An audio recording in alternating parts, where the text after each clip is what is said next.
সকাল বেলা পূর্ব দিকে সূর্যদেব উদয় হয়েছে, তাই দেখে ললিতা, বিশাখা, ইন্দুরেখা, চম্পকলতিকা, রঙ্গদেবী, তুঙ্গবিদ্যা সবাই বলছে দেখ বালকের স্বভাবই গেল না। কেন বাবা সূর্যদেবকে এই কথা বলছে যে তোর বালকের স্বভাব গেল না? সূর্যদেব কি এমন অন্যায় করেছে যার জন্য সূর্যদেবকে বালকের সঙ্গে তুলনা করা হচ্ছে? এই সূর্যদেব যে ভুলটা করেছিল বাবা, ত্রেতাযোগী রঘুপতি রামচন্দ্রের অবতার, যে অপরাধটা সূর্যদেব করল কবে করেছিল জানো? যেদিনে রাম রাবণের যুদ্ধ হবে। এই রাম রাবণের যুদ্ধে ছোট ঠাকুর লক্ষণ শক্তিশালী পড়েছিল, কারণ রাবণ শক্তিশালী বাণটা মেরেছিল যেটা রামকে মারবার জন্য, আর অনুজ লক্ষণ ছুটে গিয়ে নিজের বুকটা পেতে দিয়েছিল যাতে আমার দাদা ভালো থাকে, যাতে দাদা সুস্থ থাকে। যদি কষ্ট পেতেই হয় আমি পাবো, কিন্তু আমার দাদা যেন ভালো থাকে। লক্ষণ হৃদয়টা পেতে দিল, আর ওই রাবণের শক্তিশালী বাণটা লক্ষণের হৃদয়ে গেঁথে গেল। আর সেই শক্তিশালী বাণী ছোট ঠাকুর লক্ষণ শক্তিশালী পড়লো, মানে কথা দেওয়া হয়ে গেল বাবা বেশি দিন আর বেশিক্ষণ বাঁচবে না। মানে এমনই অবস্থা হলো এই শক্তিশালী বাণ একবার যার অঙ্গে লাগবে সে আর বাঁচবে না। সুসেন বৈদ্য বলেছিল, রাম তুমি হাজার চেষ্টা করলেও তুমি লক্ষণকে বাঁচাতে পারবে না, তবে বাঁচাতে তখনই পারবে যদি তুমি বিশল্য করলি পাতা আনতে পারবে। তাহলে বিশল্য করলি পাতা আনতে হবে। সে পাতাটা আছে কোথায়? গন্ধমাদন পর্বত। এই পর্বতেই পাতাটা কেন জন্ম নিল জানো? এই পাতাটা জন্ম বা কিভাবে হলো? একেবারে ওই পাতার রস ছোট ঠাকুরকে দিতে হবে, তবে ছোট ঠাকুর প্রাণে বাঁচবে। তাহলে ওই পাতার জন্ম কিভাবে হয়েছিল জানো? চণ্ডাল কুলে জন্ম ছিল, যার নাম ছিল মা শবরী। চণ্ডালের মেয়ে ছিল যার নাম শবরী। জন্ম নিয়েই মাকে হারিয়েছিল। 6 বছর বয়সে হীরা চণ্ডাল মেয়েটাকে ফেলে রেখে চলে গেল। ওই শবরীর দিনটা কাটতো একা। 6 বছরের মেয়ে হীরা চণ্ডাল ছোটবেলা থেকে শিখিয়েছিল, মা কেউ যদি তোকে 1 গুণ দেয় তুই চেষ্টা করবি মা তাকে দ্বিগুণ দেওয়া। কারোর কাছ থেকে মা এমনি এমনি জিনিস নিতে নেই, বিনিময়ে সে যেটা দেবে তার ডবল তোমাকে ফেরত দিতে হবে। তা ছোটবেলা থেকে হীরা চণ্ডাল শবরীকে শিখিয়ে রেখেছে মা। তা শবরী যখন জেনে গেছে বাবা মা কেউ নেই, খিদের জ্বালায় ওই পঞ্চবটির মনে একাকী থাকতো, আর পঞ্চবটির মনে একাধারে মতঙ্গ সাধুদের আশ্রম ছিল। আর ওই মতঙ্গ সাধুরা প্রসাদ পেয়ে ওই এঁঠোগুলো নর্দমায় ফেলে দিত, আর শবরী ওই চুরি করে ওই মতঙ্গ সাধুদের পাতাতে যেগুলো লেগে থাকতো শবরী সেইগুলো প্রসাদ পেত। কি গো, যারা যারা মহান ভক্ত হয়েছে তারা এমনি এমনি নয় মা, তাদের পিছনে অনেক বাবা অনেক কাহিনী আছে লুকানো, তারপরে তারা ভক্ত হওয়ার যোগ্যতা অর্জন করেছে। শবরী ওই মতঙ্গ সাধুদের এঁঠোগুলো খেত খিদের জ্বালা। তা যখন এঁঠোগুলো খেত একদিন শবরীর মনে জাগলো এটা তো পাপ, এটা তো অন্যায়, কারণ আমি তো ওদের কাছ থেকে কিছু বলে খাচ্ছি না, আমি চুরি করে খাচ্ছি। আর আমার বাবা বলেছিল মা কারোর কাছ থেকে কিছু নিলে বিনিময়ে কিছু দিস, কিন্তু আমি কি দেব, আমার কাছে তো কিছু নেই, তবে আমি কিছু দিতে না পারি, আমি চুরি করে সাধু সেবা করব। আমাইরা চুরি করে সাধু সেবা করা যায়? শবরী করেছিল। চুরি করে সাধু সেবা। হীরা চন্দাল মৃত্যুর আগে মেয়েকে শিক্ষাটা যেমন দিয়ে গেছে, সেই শিক্ষায় শবরী বড় হয়েছে। দুপুর বেলা প্রত্যেক দিন মেয়েটা বাড়িতে থাকে, ঘর থেকে সকাল থেকে বার হয় না। আর রাত্রি বেলা মেয়েটা জঙ্গলে যায়। জঙ্গলে গিয়ে ওই ছোট মেয়েটা শুকনো শুকনো কাঠ কুড়ায়। আর এই মতঙ্গ সাধুদের রান্নাঘরে ওই চুরি করে শবরী কাঠগুলো রেখে আসে। আর তাতে কি হয়, সাধুরা চুরি করে ওই কাঠ জ্বালানি রন্ধন করে তারা প্রসাদ পায়। আর শবরী চুরি করে সাধু সেবা হয়ে যায়।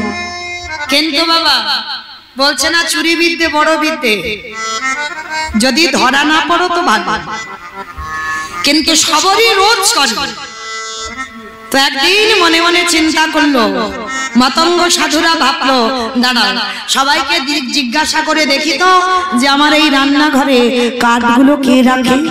সবাইকে জিজ্ঞাসা করলো, সবাই বলছে দেখো আমরা তো কেউ কাঠ রাখি না। তাহলে এত কাঠ তাহলে আসে কোথা থেকে, এত কাঠ জ্বালানি আমরা পাই কোথা থেকে? বলে শোনো ভাই, আজকে আমরা কেউ ঘুমাবো না, সবাই জেগে থাকবো। আর জেগে থেকে আমরা পাহারা দেব, দেখবো আমাদের জ্বালানি গুলো কে নেবে। আর ওই যে শবরী অত বাবা চৈতন্য নেই, সরল সোজা। কি গো, সরলতা না হলে কি কৃষ্ণ পাওয়া যায়? হৃদয়ে যত জড়তা থাকবে, যত প্যাঁচ থাকবে, যত ভেজাল থাকবে, তুমি সেই হৃদয়ে কোনোদিন ভগবত কৃপা পাবে না। ভগবানের কৃপা পেতে গেলে তোমার হৃদয়টা সোজা সরল করতে হবে। আজকে শবরী তেমন একজন ব্যক্তি ছিল। তো প্রত্যেকদিন ওই রাতের বেলা জঙ্গলে কাঠ কুড়াতে যেত। আর মনের আনন্দে তার একটাই কথা, একেবারে বলে রে, একেবারে বলে রে, একেবারে বলে রে আমার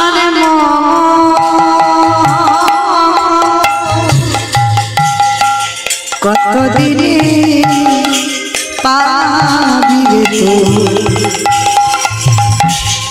সাধুর সে চরণ। একেবারে বলে রে, বলে রে আমার কতদিনে পাবি রে তুই সাধুর সে চরণ। একেবারে বলে রে, একেবারে বলে রে, একেবারে বলে রে আমার কতদিনে পাবি রে সাধুর সে চরণ। একেবারে বলে রে আমার কতদিনে পাবি রে তুই সাধুর সে চরণ।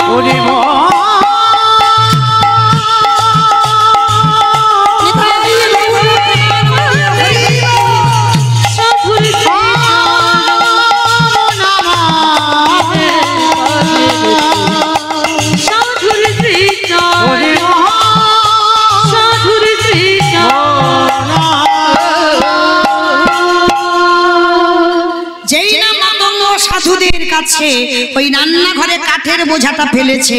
সবাই তো ঘুমানোর অভিনয় করেছিল, সবাই মিলে একেবারে শবরীর হাতটাকে চেপে ধরেছে।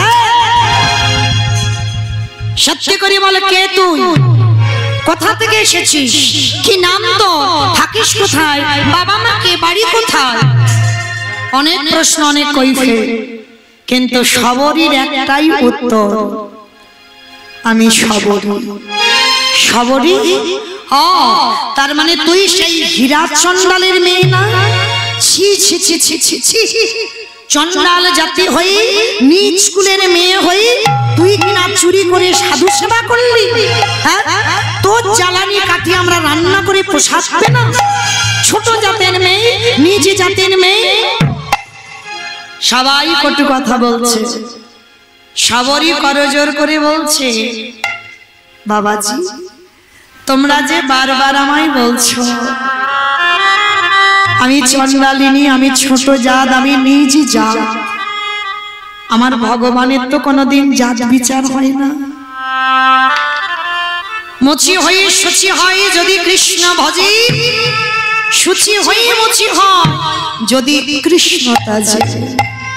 তাহলে আমার ভগবানের যদি জাত বিচার নাই রইল, তোমাদের এত সাধু হয়ে এত জাত বিচার কিসে? সবরই যেই না বলেছে মতঙ্গ সাধুদের হাতে সেই কার্ড ছিল, ওই একটা কার্ড টেনে নিয়ে তবে রে এইটুকু মেয়ে তোর কাছ থেকে শিক্ষা নেব, দেখাচ্ছে মজা তোকে, দাঁড়া।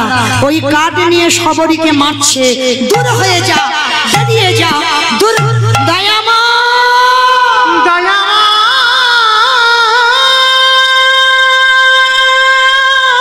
দূর হয়ে যা, ওই মুখ আমাদের দেখাবি না।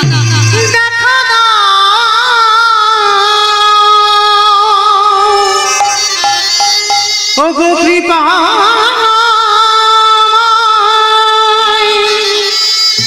দেখা দেখা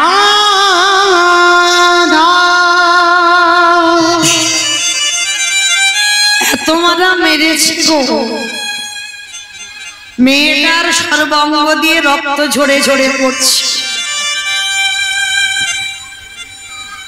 মা ধরিত্রীর অঙ্গে মেয়েটার অঙ্গ দিয়ে রক্ত যখন পড়ছে, মা ধরিত্রী কেঁদে উঠল, দয়াময় তোমায় যারা ভালোবাসে, তোমায় যারা ভক্তি করে, তাদের কি এমনি দশা হয়? বলো না, কি এমন অন্যায় করেছিলাম, কি এমন দোষ করেছিলাম যার জন্য তুমি আমায় এত কষ্ট দিচ্ছ? আর ওদের মধ্যে একজন সাধু ছিল যার নাম হচ্ছে রামানন্দ স্বামী। রামানন্দ স্বামী এসে সবরীকে বুকে নিয়ে বলছে, আয় মা, আজকে থেকে আমি তোকে রাম মন্ত্রে দীক্ষা দেব। আর শোন, আমি যে তোকে রাম মন্ত্রে দীক্ষা দেব, আজকে থেকে তুই যা কিছু খাবি সবটাই আমার রঘুপতিকে দিয়ে খাবি। গুরুদেব, আমার কাছে যে কিছু নেই। কে বলেছে তোর কিছু নেই? তোর কাছে যেটা আছে সেটা তো সবার কাছে নেই রে মা। গুরুদেব, আমার কাছে আছে সেটা কি? বলে কেন? তোর কাছে আছে হৃদয় ভরা ভক্তি, তোর কাছে আছে হৃদয় ভরা প্রেম, ওটাই দিয়েই তো ভগবানকে জব্দে ফেলা যায়। ডাক মা ডাক, আজকে থেকে তুই ভগবানকে ডাক, যা কিছু খাবি, যা কিছু করবি আমার রামচন্দ্রকে দিয়ে তো খাবি। সবরই শুরু হলো বাবা কঠিন ভজন। ঘরে থাকতো না, গাছতলায় নিশি যেত, জঙ্গল থেকে ফল পাড়ে, যেটা টক যেটা তিতো সেটা নিজে খেয়ে নেয়। আপনারাই আমরা বলি বাবা এঁঠো দিলে নাকি ভগবান খায় না, দেবের মতো তো দিতে হবে, ভক্তের মতো তো ভক্ত হতে হবে, তবে তো বাবা আমার ভগবান রাখালদের মুখ থেকে এঁঠো বের করেও খেয়েছে। তাহলে কতটা ভক্তি ছিল তাদের প্রতি। সবরই তেমন একজন ভক্ত ছিল, প্রত্যেকদিন টক আর তিতগুলো নিজে খায়, আর যেটা মিষ্টি যেটা সুস্বাদু সেইটা আমার প্রভুর জন্য তুলে রেখে দেয়। এইভাবে চলে বাবা। আর অর্ধেক করে খাওয়া ফল কি থাকে গো? পচে যায়, পোকা লেগে যায়, নষ্ট হয়ে যায়। যেগুলো পচে যায় ফেলে দেয়, পোকা ধরে যায় ফেলে দেয়। আর কোনো কোনো ফল দেখবেন মা শুকিয়ে যায়, যেগুলো শুকিয়ে যায় সেগুলো সবরই তুলে রেখে দেয়। কবে বলতে কবে আমার প্রভু আসবে। আর জানো, গাছ থেকে ফুল পাড়ে, ফুল পেড়ে ফুলের বোটাগুলো ছিঁড়ে ওই একটা করে পাপড়ি শরীরে সব থেকে কোমল জায়গা বলো তোমার কোন জায়গা সব থেকে নরম? মাথা। মাথা মাথা নাকি নরম? চোখ, এই নয়নের মন। দেখবেন মা, ধুলো তুমি চোখে দেখতে পাচ্ছ না, কিন্তু ধুলো যদি একটু এসে পড়ে তোমার চোখটা কেমন খচখচ করে না? তাহলে কত নরম জায়গা। সাগরী কি করতো জানো? ওই একটা করে পাপড়ি ছিঁড়ে একটা করে নয়নে বুলিয়ে দিত, যেটা চোখে ব্যথা লাগতো সেটা ফেলে দিত, আর যেটা চোখে ব্যথা লাগতো না ওই পেতে রেখে দিত, কবে বলতে কবে আমার প্রভু আসে। আর যদি এই ফুলে বোঁটা রেখে দিই, ফুলে যদি কোনো পোকা থাকে, যদি কোনো কাঁটা থাকে, যদি আমার প্রভুর চরণে ব্যথা লাগে, আমার রামচন্দ্রের চরণ যে বড় কোমল, যদি ব্যথা লাগে পেতে রেখে দিয়েছে।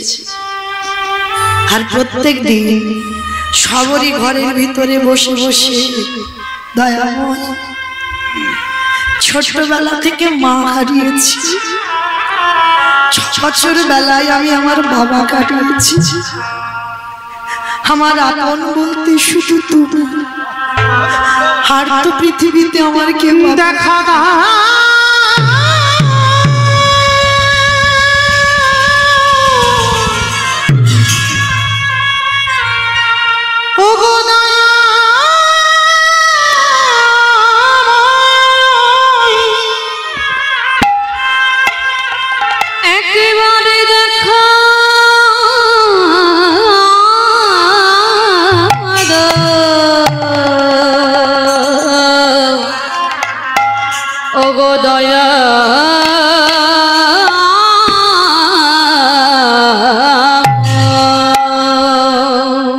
ওই মেয়েটা বসে বসে ঘরে কাঁদছে, আর ভগবান কি আর থাকতে পারে গো বাবা? যদি আকুল প্রাণে তুমি তাকে ডাকার মতো ডাকতে পারো, আকুল প্রাণে যদি তুমি তাকে ভালোবাসার মতো বাঁচতে পারো, আমার ভগবান পৃথিবীর যেখানে থাকুক না কেন, ভক্তের ডাকে ভগবান আসতে বাধ্য। আজ বসে বসে সবরী মায়া, আজ নয়ন জলে ভগবাসা,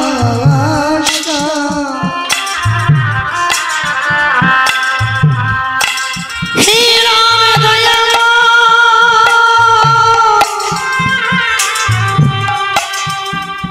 তাকে মারা কৃপা করে, একেবারে কৃপা করে তুমি আমার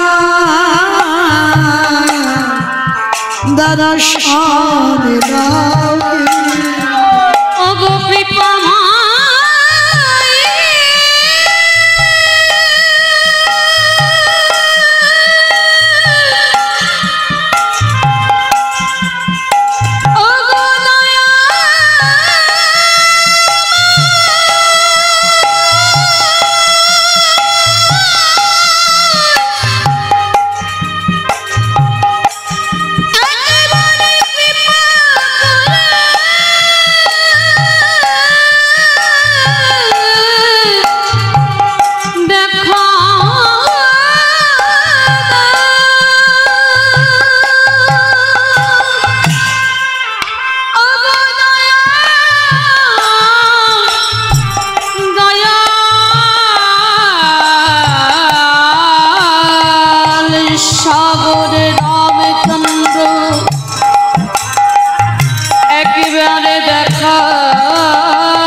আজ নয়ন জলি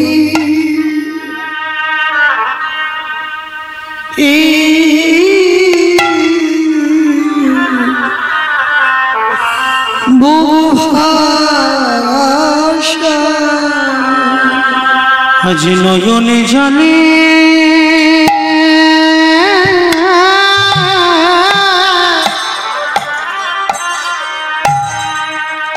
মায়া আমার বুকে ভাষা রামে দেখা দেখা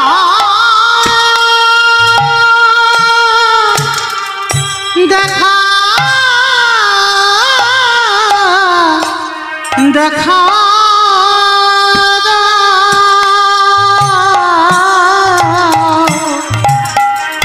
একবারে নয়ন জলে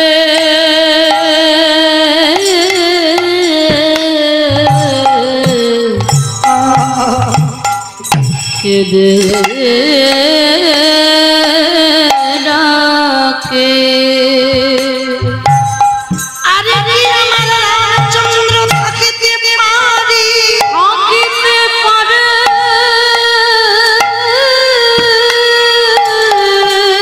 আজ লক্ষণকে সঙ্গে করি দরজায় এসে সবরি সবরি বলে ডাক দিল সবরি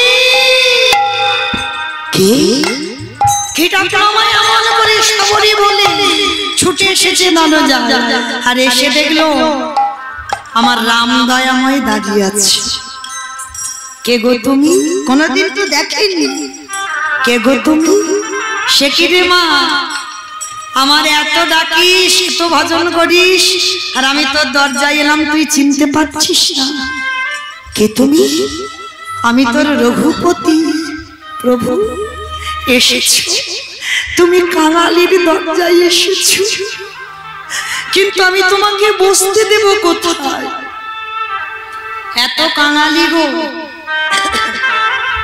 বসতে দেবার মতো জায়গাটুকু নেই ছুটে গেল জঙ্গলে একটু পাতা গুড়িয়ে এনেছে শুকনো পাতা পাতা পেতে দিয়েছে প্রভু তুমি বসো চরণ ধোবাবে ঘটি নেই যে ঘটিতে করে জল দিয়ে পা দুটো ধোবাবে তাহলে কি ধোয়ানো যাবে না রামচন্দ্রের চরণ যুগলে বুকে নিয়েছে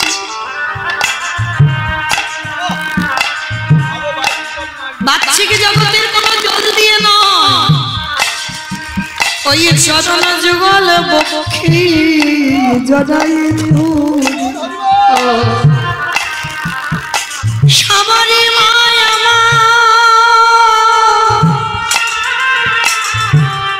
ওই নয়নের জলে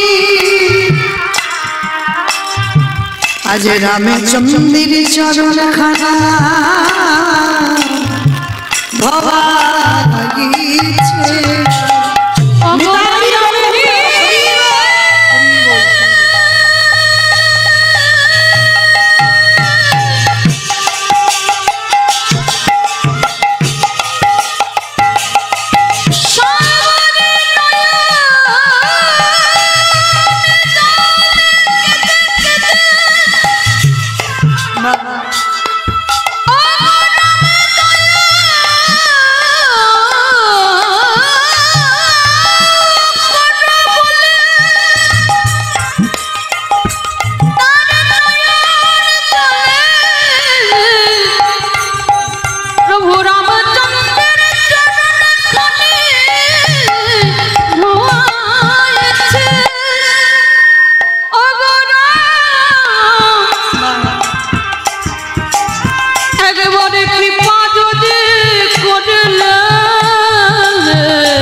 কেন করলি এই অভাগিনীর সেবা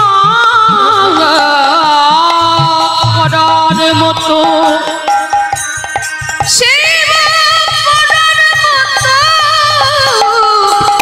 শক্তি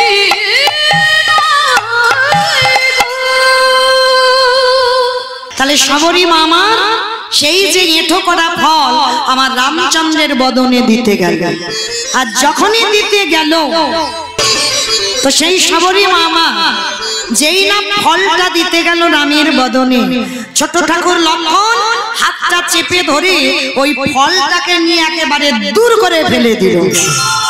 আর ফলটা যেখানেই পড়লো, জায়গাটা ছিল গন্ধমাদন পর্বতের উপরে। ফলটা পড়লো আর শবরী রেগে গিয়ে অভিশাপ দিয়েছিল, শোনো লক্ষণ, আমার মুখের থুতু লালা লেগে আছে বলে, আমি চন্ডালিনী বলে, আমি ছোট জাত বলে আমার এই ফলটা প্রভুকে খেতে দিলে না, এই ফলটা তুমি দূর করে ফেলে দিলে। আমি তোমাকে অভিশাপ দিলাম, এই ফল থেকে এমন একটা গাছের জন্ম হবে যে ফলের পাতার রস না হলে তুমি কোনোদিন প্রাণে বাঁচবে না, বাঁচবে না, বাঁচবে না। এই সেই পাতা বিশল্য করলি, শবরীর মুখের এঁটো ফল থেকে জন্মালো বিশল্য করলি পাতা। তাহলে কে আনতে যাবে পাতা? কেউ দায়িত্ব নিল না। একজন ছিল ভক্তপ্রবার রাম ভক্ত, ওর মতো রাম ভক্ত আর কেউ হবে না। কে বলো তোমা? হ্যাঁ, ভক্তপ্রবার বীর হনুমান।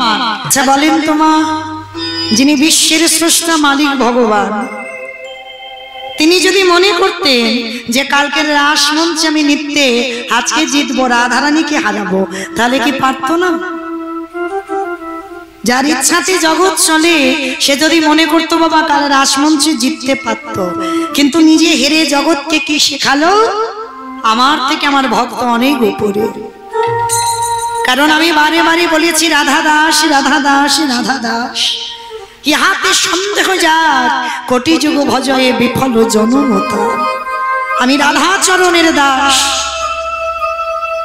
এতদিনে রাধারানী ছিল আমার প্রেমের গুরু, আর কাল রাসমঞ্চে ভগবান নিজে হেরে গিয়ে রাধারানীকে করেছে বাবা নিত্যের গুরু। কারণ ভগবান কোনোদিন হারে না, ভক্তের মান বাড়াবার লাগি নিজে আজকের হেরে গেছে। কিন্তু সেই রাধা গোবিন্দ আমার ভোরের বেলা সুখের নিদ্রায় নিদ্রিত হয়েছে। কত সুখে ঘুমিয়ে আছে গো। কারণ এমনি তো রাধা রানীর জ্বালার ঘর, বাদির ঘর, ঘরে জ্বালা বাইরে জ্বালা। শাশুড়ি ননদি বলে কৃষ্ণ কলঙ্কিনী, পাড়া প্রতিবেশীরা কত পরমাদ করে, কৃষ্ণ বলে কাঁদতে পারে না, কৃষ্ণ নাম বদনে বলতে পারে না, কৃষ্ণ ভজনও করতে পারে না। সেই বাদির ঘরে থেকেও আমার গোবিন্দকে ভালোবাসত। কিন্তু আজকের রাধা গোবিন্দ ঘুমিয়ে আছে, কিন্তু ঘুমিয়ে থাকলে কি হবে? রাত্রি যে কখন বয়েছে বাবা, রজনী নাই সকাল হয়েছে, কিন্তু আমার রাধা গোবিন্দকে জাগাবার আগে আজকে তো আমার চৈতন্য মহাপ্রভুকে জাগাতে হবে। কি মাইরা, যদি আমার চৈতন্য মহাপ্রভুকে না জাগাই তাহলে কি আজকের সেই রাধা গোবিন্দকে জাগাতে পারবো? পারবো না। তাহলে আগে আমার মহাপ্রভুকে জাগাতে হবে, তারপরে আমরা রাধা গোবিন্দকে জাগাতে পারবো। তাহলে চলেন, শুধু আমি আর আমার সম্প্রদায় নয়, আজকের আমরা সবাই একত্রিত হয়ে আমার মহাপ্রভুকে জাগাবো। কিন্তু মায়েরা, ভগবানকে জাগাবার মতো ক্ষমতা, ভগবানকে জাগাবার মতো অধিকার কোনোটাই এখন আমার হয় নাই। ভগবান ঘুমাবে আর আমি ভগবানকে জাগাবো, আমি তো উপলক্ষ মাত্র। প্রভু যদি কৃপা না করে আমার ভগবানকে জাগাবার সাধ্য কারণ নাই। তো চলেন, আপনাদের পদধূলা শিরোধার্য করে আমি নয় বৈষ্ণব পদাবলী দিয়ে আমার ভগবান জাগাবেন, আমার শ্রীমতী রাধারানীকে নিজে জাগবেন আর আমার মহাপ্রভুকে জাগাবেন। চলেন, আজকে সুখের নিদ্রায় ঘুমিয়েছে, কেমন ভাবে ঘুমের ভাবটা কেমন? সারা রাত,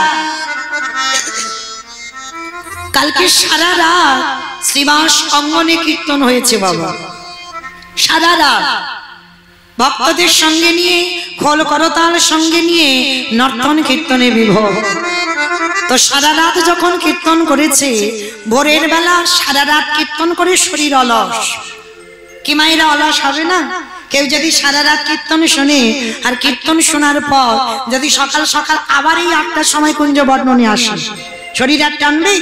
যদি বা টানে দেখবেন মা বসে বসে ঢুলু ঢুলু ভাব হবে, মানে শরীর আর চলবে না।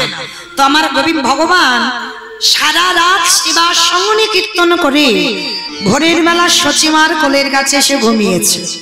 ঘুমানোর ভঙ্গিমাটা কেমন দেখে মনে হচ্ছে মা কাউকে কোলের কাছে নিয়ে ঘুমাচ্ছে।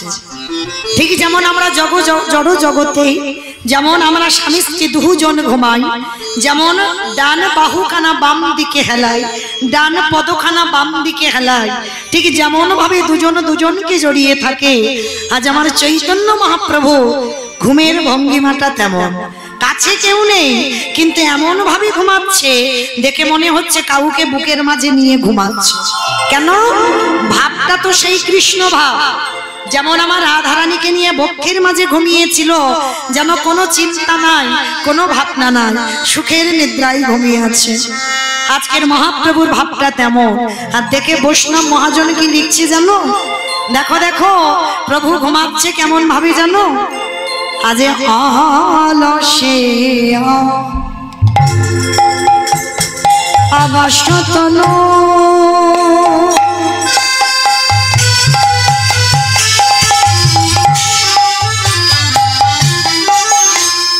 আমারে গোড়া নট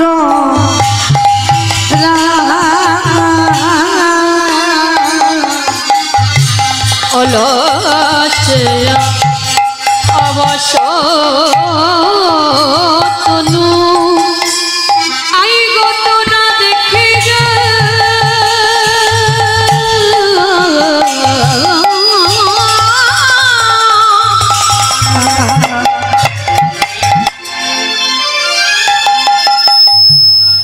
আমারে গোড়ারে কি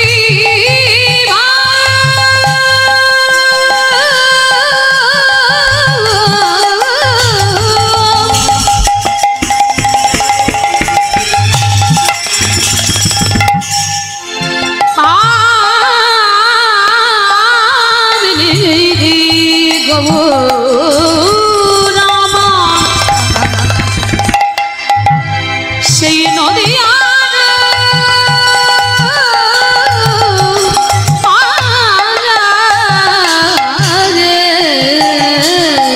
আজিয়া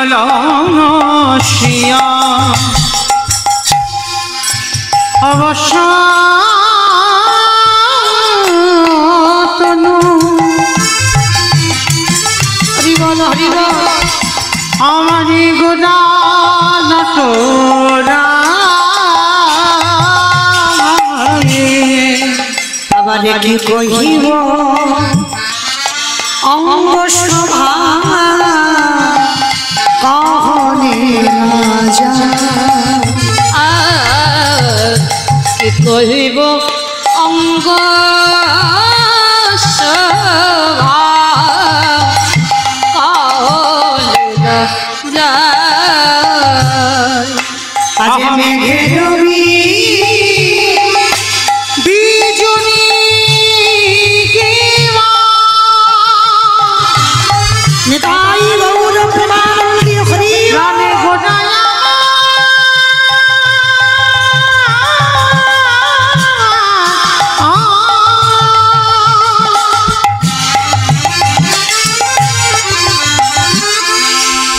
সচিনন্দনে গৌরিয়া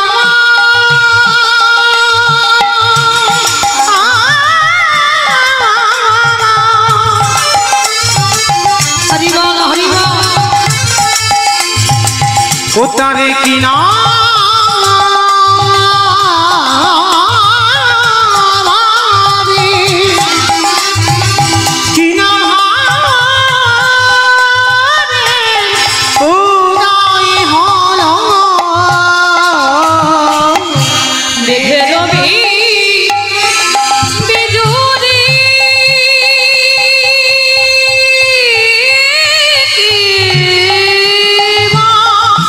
এবার ছানিয়া যতনে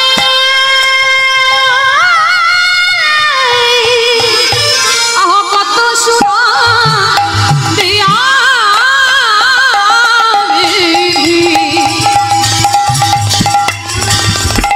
কইল নিরমালে ও তার রূপের কথা বলা